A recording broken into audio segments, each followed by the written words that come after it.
Yung asawa ko pumilit na lumabas. Ang ginawa ng doktor, tawag ng gwardiya. Yun, tinigilan. Sinundot daw yung ari ng bata.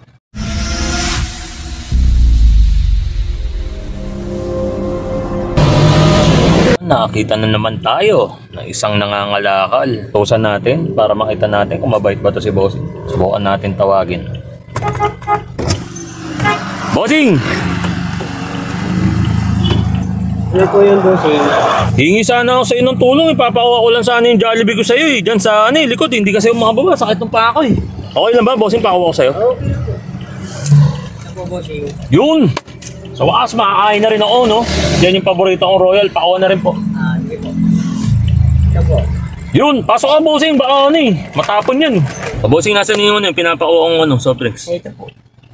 Yun. Royal to, Bossing. Mahilig ka ba sa Royal? Mahilig ka? Oo. O sige, sa'yo mo. Salamat po. Nice ba? Jollibee, Bossing. Baka mahilig ka rin. Sige po. Mahilig ka rin? Oo. O sige, sa'yo niya. Lahat na lang mahilig, no? Hindi na sinabing hindi. Body ko rin bigay, no?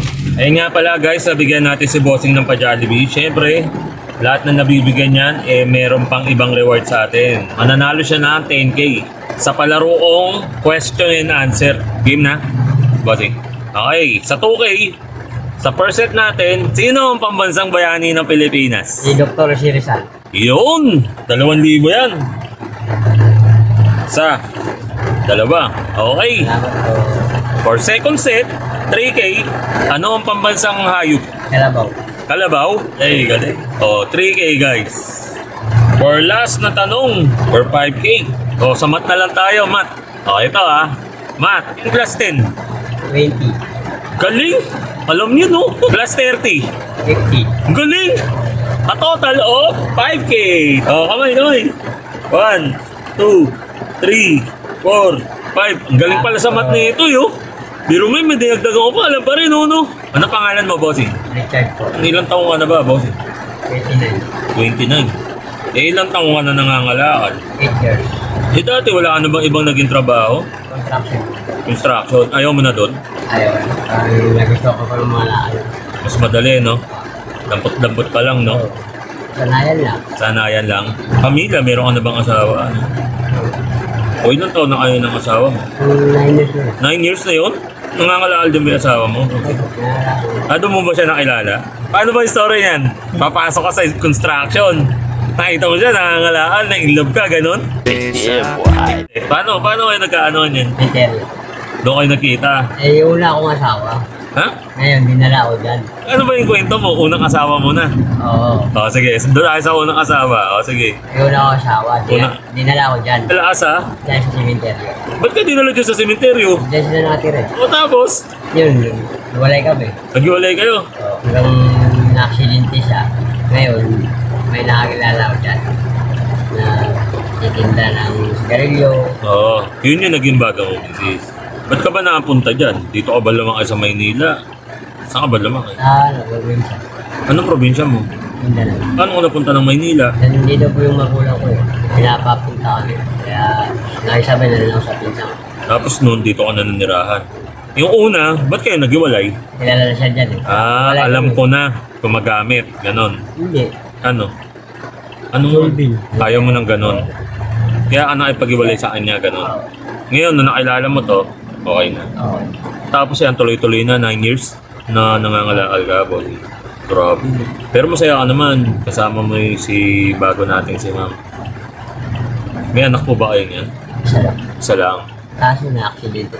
Bakit? Ano nangyari sa anak niya? Nakulong ako ng isang buwan. Ano nangyari? Anong aksidente? Nag-stop muna sila dun sa simbahan ng Lourdes. Opo. Yung asawa ko, nandun lang sa gilid. Nalibang sa kwento-kwento, yung anak namin nasa gilid din. Kumakain ng mani.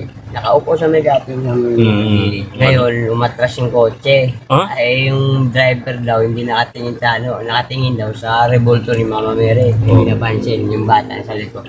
Yun, nagulungan. Dinala daw sa Chinese. Ano nangyari? Namatay?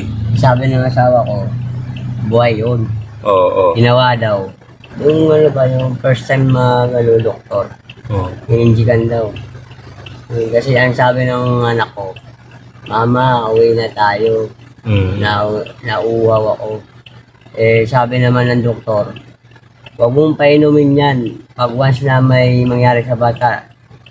Kumbaga tinatakot ng asawa ko. Yung asawa ko pumilit na lumabas. Ang ginawa ng doktor, tawag ng gwardiya. Mm. Yun, pinigilan. Sinundot daw yung ari ng bata. Ha? Lalaki ba yung babae? Babae. Ba't ginanon? Eh, yun nga ang kwento sana sa buhay nga yun. Eh, siya lang mag-isa.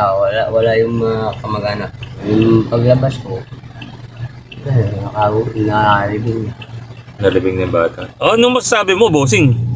Nabigyan kita ng tulong kahit papaano. Napasaya ba kita yan? Opo, malaking bagay na po. Pasyo ka muna ng mga ilang araw. No? Bossing, nakatulong na naman tayo ngayon sa isang mahirap pero mabuti natin kababayan. Ayan guys, yan na lang yung video natin ngayong gabi na to. Out na lang muna tayo.